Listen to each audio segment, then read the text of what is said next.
کل نفس ذائقۃ الموت، ہر نفس نے موت کا ذائقہ چکھنا ہے۔ پھر اس کو اور کھلا کیا، کل شیء ہالک الا وجہہ، سب مر جائیں گے وہ زندہ ہوگا، سب کو مار کے زمین آسمان کو جھٹکا دے گا، کہے گا انا الملک، میں ہوں بادشاہ۔ پھر دوسرا جھٹکا دے گا، پھر کہے گا انا القدوس السلام المومن۔ پھر تیسرا جھٹکا دے گا، پھر کہے گا انا المہیمن العزیز الجبار المتکبر۔ اکیلا ہوگا، جبریل بھی مر گیا، میکائیل بھی مر گیا، اسرائیل بھی مر گیا، اسرافیل بھی مر گیا، عرش کے فرشتے بھی مر گئے، ساتوں آسمان کے فرشتے بھی مر گئے، نبی بھی مر گئے، ولی بھی مر گئے، انسان بھی مر گئے، جنات بھی مر گئے، جانور بھی مر گئے، ہر روح والا، ہر جاندار بے جان سب مر گئے، فنا۔ اور وہ اکیلا کہہ رہا ہے میں ہوں الملک القدوس السلام المومن المہیمن العزیز الجبار المتکبر۔ پھر کہے گا این الملوک، بادشاہ کتنے ہو؟ ہم لوگ بادشاہ کتنے ہو؟ وہ کہتا ہو بادشاہ ہو کدھر ہو؟ این الملوک، کدھر ہو؟ این الجبارون، یہ جو آج ظلم کرتے پھر رہے ہیں، ان کو پتہ نہیں ہے کہ اپنے پاؤں پہ کلہاڑیاں مار رہے ہیں۔ وہ یہ مافیا ہوں، وہ یہ چور ڈاکو ہوں، وہ دہشت گرد ہوں، ان کم بختوں کو پتہ نہیں ہے کہ یہ کیا کر رہے ہیں، یہ اپنی قبر میں کیسی آگ جلا رہے ہیں، انہیں پتہ نہیں ہے۔ نہ لوگوں کو پتہ ہے کہ ظلم پر قبر میں کیسی آگ جلتی ہے، یہ وہ نہیں، اس لیے نشے میں ہیں۔ این الجبارون، وہ کدھر ہیں آج ظالم؟ پھر کہتا ہے این المتکبرون، ایڑی مار کے چلنے والے، گردن اکڑا کے چڑھنے والے، تکبر والے، کدھر ہو؟ لا تمشی فی الارض مرحا، ارے پاگل دیوانے، پیٹ میں تیرے پخانہ، مثانے میں تیرے پیشاب، آنتوں میں تیرے گندگی، تو زمین پہ اکڑ کے کیوں چلتا ہے؟ جب تو ایڑی مار کے چلتا ہے، انک لن تخرق الارض، تو میری زمین کو پھاڑ دیتا ہے ایڑی مار کے، اور تو ایسے گردن اوپر کرتا ہے، ولن تبلغ الجبال طولا، کیا تیرا قد پہاڑوں سے اوپر چلا جاتا ہے؟ یا تیری ایڑی سے میری زمین پھٹتی ہے، اور تیرے اندر تو میں نے پخانہ ڈالا ہوا ہے، پیشاب ڈالا ہوا ہے، گندگی ڈالی ہوئی ہے، چند دن کے بعد تیری روح نکالوں گا، تو ایک مردار جثہ ہوگا، باہر رکھو تو بدبو سے سارا شہر پریشان ہو جائے گا، اور قبر میں تیرے اوپر کیڑے مسلط کروں گا جو تیرے پنجر کو الگ کر دیں گے، تیری بوٹیوں کو الگ کر دیں گے، پھر قبر کی تپش تیری ہڈیوں کو بھی گلا دے۔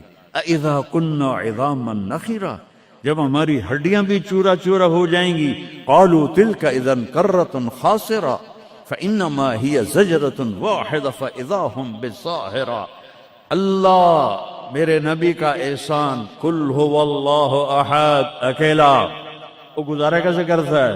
اللہ الصمد، سب اس کے محتاج ہیں، وہ کسی کا محتاج، لم یلد، کسی کا باپ نہیں ہے، ولم یولد، کسی کا بیٹا نہیں ہے، متخذ صاحبہ، او میری بیوی کوئی نہیں، ولا ولدا، میرا بیٹا کوئی نہیں، انا یکون لہ ولد، پاگلو بے وقوفو، وہ کدھر سے میرے بیٹے تم نے بنا دیے، ولم یکن لہ کفوا احد، کوئی اس کی مثال بتاؤ بھائی۔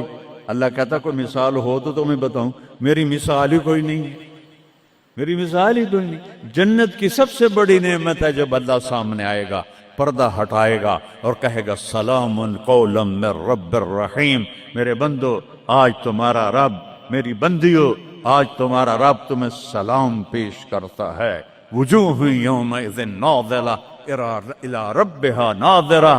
جب اللہ اپنا پردہ ہٹائے گا، جب جنت والے جنت میں اور سارے جنتی اپنی اپنی جگہ میں، تو فرشتہ اعلان کرے گا اللہ کی ضیافت ہے، جمع ہو جاؤ، سارے جمع ہوں گے، ایک میدان ہے جنت الفردوس میں، اس کا نام مزید ہے، جبریل آئے ایک شیشہ لے کر، یا رسول اللہ یہ شیشہ، اس میں یہ نقطہ آپ نے دیکھنے کہا کہ یہ کیا ہے، کہ یہ میدان مزید ہے، اس کا نام ہے مزید، اس کی گھاس زعفران کی ہے، پر پیلی نہیں، سفید رنگ کی گھاس ہے، اور یہ اللہ کے دیدار کی جگہ ہے۔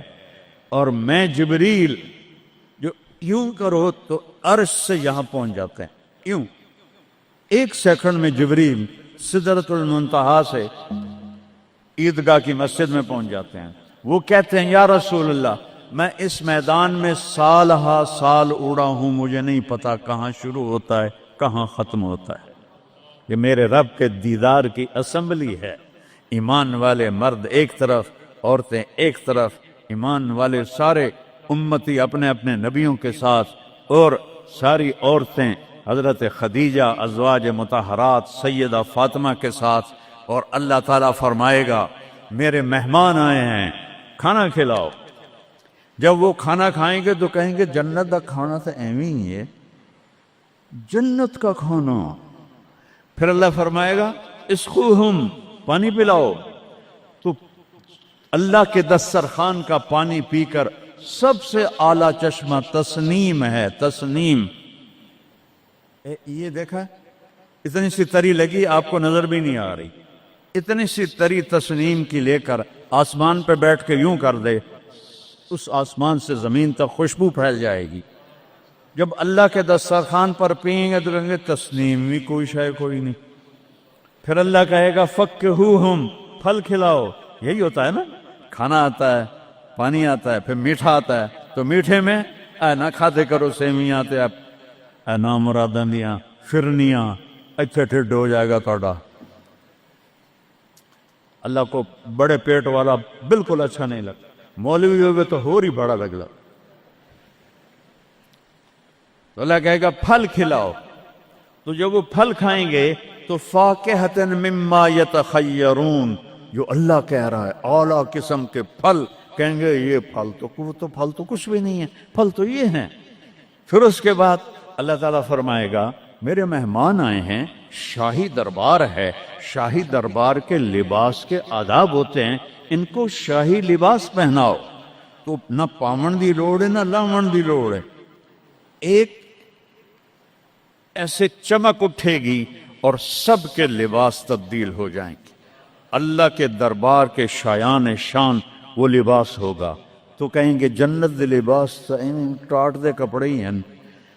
پھر اللہ کہے گا طیبوہم، اور پھر یہ بھی ایک ہے بڑوں کے دربار میں جانے کا کہ پرفیوم لگا ہونا چاہیے، خوشبو ہونی چاہیے۔ ہمارے نبی کو خوشبو بڑی پسند تھی، تو ایک ہوا چلے گی، اس کا نام میرے نبی نے بتایا مسیرہ۔ وہ ہوا آپ نے فرمایا ہر جنتی مرد عورت کو خوشبو لگائے گی، اور فرمایا تیری بیوی دنیا میں تجھے ایسی طرح خوشبو نہیں لگا سکے جیسی وہ ہوا تجھے خوشبو لگائے گی۔ اب جب یہ سب مکمل ہو جائے گا تو اللہ کہیں گے میرے بندوں نے کھا بھی لیا، پی بھی لیا، پھل بھی کھا لیے، کپڑے بھی پہن لیے، خوشبو بھی لگا لے، کیوں بھائی راضی ہو؟ یا اللہ بڑے راضی ہیں، میرے وعدے پورے ہو گئے؟ کہ یا اللہ سارے پورے ہو گئے؟ کہ نہیں، ان لکم عند اللہ موعد یرید ان ینجزکموہ، اللہ خود فرمائے گا ایک وعدہ ابھی باقی ہے جو پورا نہیں ہوا۔ وہ کہیں گے یا اللہ وہ کون سا ہے؟ الم تبید وجوہنا وتزحزحنا عن النار وتدخلنا الجنات۔ یا اللہ وعدے تو پورے ہو گئے، تو نے دوزخ سے بچا لیا، تو نے جنت میں پہنچا دیا، اور تو نے اپنی رضا نصیب فرما دی، باقی کیا رہ گیا ہے؟ تو اللہ تعالیٰ کہے گا سنو، آواز آئے گی، اب بندوں کو نہیں، یا رضوان، جنت کا جی ایم سی او مولوی احتشام صاحب سی او فاؤنڈیشن، تو جنت کا سی او، جنت کا جی ایم، اللہ کہے گا یا رضوان، اس کا نام ہے ارفع الحجب بینی و بین عبادی و زواری، میرے اور میرے بندوں کے درمیان پردہ ہٹا دے۔ دوزخ کا سب سے بڑا عذاب، آخرت کا سب سے بڑا عذاب دوزخ نہیں ہے، انہم یومئذ عن ربہم لمحجوبون، اللہ کے دیدار سے محرومی پہلے فرمائی، ثم انہم لصال الجحیم، پھر وہ جائیں گے آگ میں۔ آگ چھوٹا عذاب ہے، اللہ کے دیدار سے محرومی بڑا عذاب ہے۔